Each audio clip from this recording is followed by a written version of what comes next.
भारत में किताबों का महत्व कितना है ये तो हम सभी जानते हैं और ऐसे में अगर पौराणिक ग्रंथों की बात की जाए तो उनकी पूजा तक की जाती है।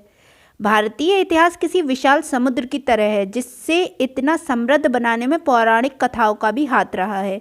ईसा और मूसा से लेकर राम और हनुमान तक भारत में हमें भगवान के कई रूप देखने को मिलते हैं और इनके बारे में हम पौराणिक ग्रंथों से ही जानते हैं।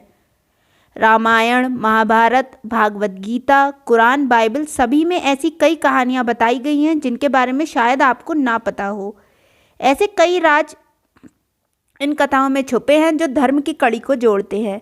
महाभारत काल में भी एक ऐसी ही घटना घटी थी जो व्यक्ति को आश्चर्यचकित कर देती है। ऐसा ही एक प्रसंग है देवी गंगा द्वारा अपने 7 पुत्रों को नदी में बहाना। इस कथा का संबंध महाभारत के मुख्य पात्र पितामह भीष्म से रहा है। तो चलिए जानते हैं कि माँ गंगा द्वारा अपने नवजात शिशुओं को नदी में प्रवाहित करने का क्या कारण था।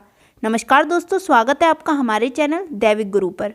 पौराणिक कथा के अनुसार राजा शांतनु माँ गंगा से प्रेम करते थे, उनसे विवाह करना चाहते थे। ये बात जानकर माँ गंगा उनसे विवाह के लिए राजी हो गई, परंतु उन्होंने इसके लिए एक शर्त रखी कि राजा शांतनु उन्हें किसी भी बात के लिए रोकेंगे टोकेंगे नहीं।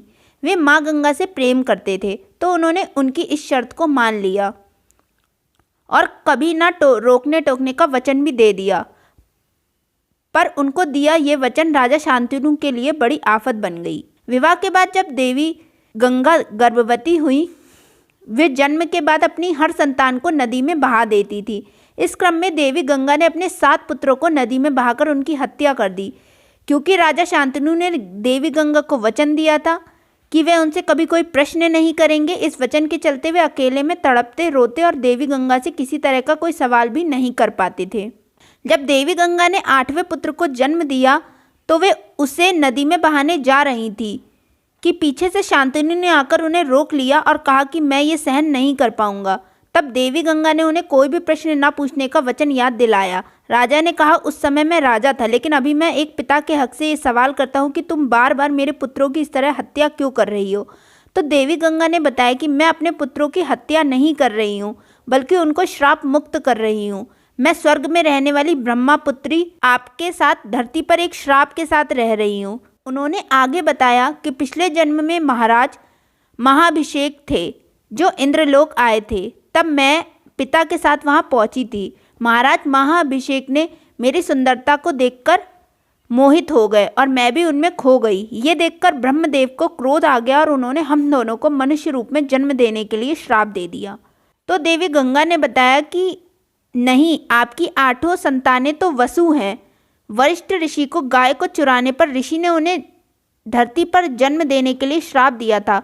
उस समय मैंने ऋषि को यह वचन दिया कि मैं अपनी कोख से इन्हें जन्म दूंगी, उसके बाद मृत्यु लोक से उन्हें मोक्ष प्राप्त करवाऊंगी। परंतु आज आपने 8वीं संतान को मृत्यु से बचाया है, जिसे अब पृथ्वी पर रहकर ही श्राप को भुगतना होगा।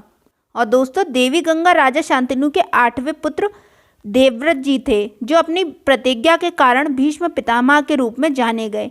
भीष्म पितामह को किसी भी तरह के सांसारिक सुख प्राप्त नहीं हुए। उन्होंने अपने जीवन से लेकर मृत्यु तक अनेक कष्टों का सामना करा। तो दोस्तों, आज के वीडियो में बस इतना ही। आशा करते हैं कि आपको ये वीडियो पसंद आई होगी। अगर आपको ये वीडियो पसंद आई हो तो इसे लाइक और शेयर ज़रूर करिए। नल पर नए हैं तो अभी हमारे चैनल को सब्सक्राइब करें। वीडियो में अंत तक बने रहने के लिए आपका बहुत बहुत धन्यवाद।